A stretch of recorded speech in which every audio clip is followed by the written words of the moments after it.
That's a good little nip. Yeah. She just picked up a little bit of skin when I put her down. It's no big deal. Do you think she'll get food poisoning? Yeah.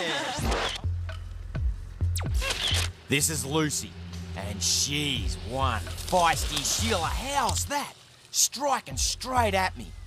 I've got to try and get a top jaw rope on her so we can shift her over into her new house before we can move the big old alligators.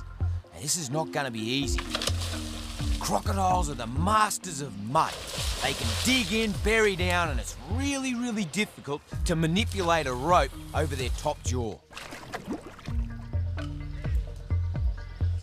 Lucy's determined to stay out of reach, and the only way we can get her is with a lasso on a pole to catch her top jaw. Okay. Let's see what you get up with it. Go on, mate. That's it. That's it. Nearly. Go tear, that's it. Pull it up. Pull it tight. Go. Okay, pull it towards you, bud. Keep going, keep going. Soon she'll be part of a family group like one she would join in the wild. As well as Agro the male, her new family has 2 other females. I'll let you finish it. Now feed that over.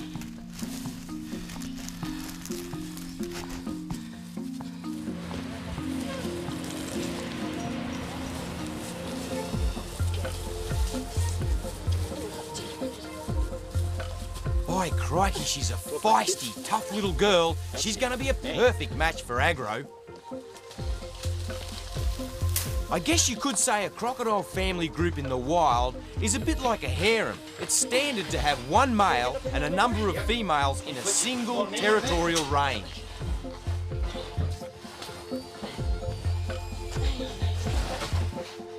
Yep.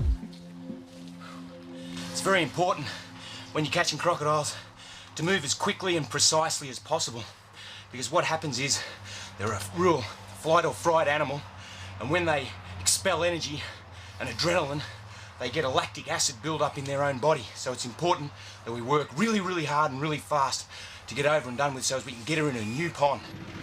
Again, this is why we want to use the truck. It's a big park and it takes less time to move around.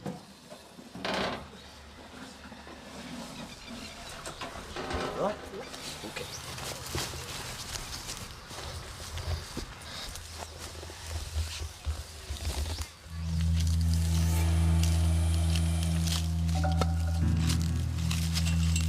Stay there. While Sydney's Taronga Zoo designs a new alligator enclosure, it posed a problem of what to do with their 3 long-term inhabitants while construction took place. And that's where Australia Zoo offered to help. We agreed to take 2 males and 1 female alligator and babysit them for a year while their new home was being built. Taronga is Australia's largest and most respected zoo, and we're delighted that they're trusting us with 3 of their star reptiles. The American alligators are among 400 different species that Taronga show and educate the public about in a 75 acres park right on Sydney Harbour. The alligators at Taronga Zoo live in near natural conditions, so we've called on the fire brigade to help pump the water out so as we can locate the alligators. We were lucky that the first one we spotted and roped was the largest of 2 males in the pond. The other male and the single female are still concealed. We're making the capture in winter.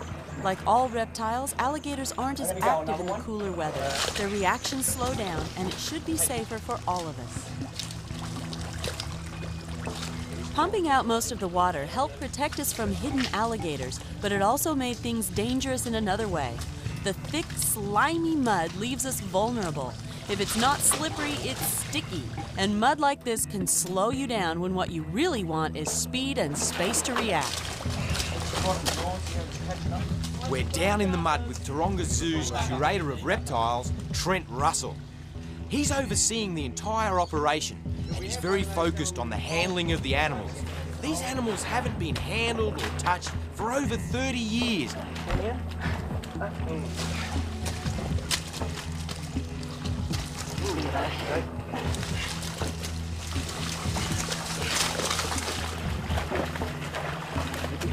Now, we've got to be really careful of his bottom jaw. Actually, we'll go, give us a top jaw rope. No. This big old gator lost one of his eyes in a fight many, many years ago, and it's very Australian to give animals a nickname, so we've called this big old bloke Igon. In the wild, this sort of injury could mean the difference between survival and death, but in captivity, old Igon can expect to live well over 70 years of age. The average life expectancy of crocodilians is the same as humans at 70 years of age, but as with humans, they could possibly live well over 100. Keep going. It's always a reward to have my dad right there with us at the helm. On the front here, just keep your pressure on the back. You can't move. Yeah, just ease up. Right on. Along with Steve's dad, Bob, there's a lot of other staff from Australia Zoo and Taronga. We wanted to make sure we were ready for anything with a group of giant reptiles who aren't used to human handling. Also, the weight of such big alligators means more people are needed, and working in mud and on steep slopes makes it difficult and tricky. These alligators are full grown and probably as large as they'll get. Just gotta watch out for that hole. By crikey, they're heavy.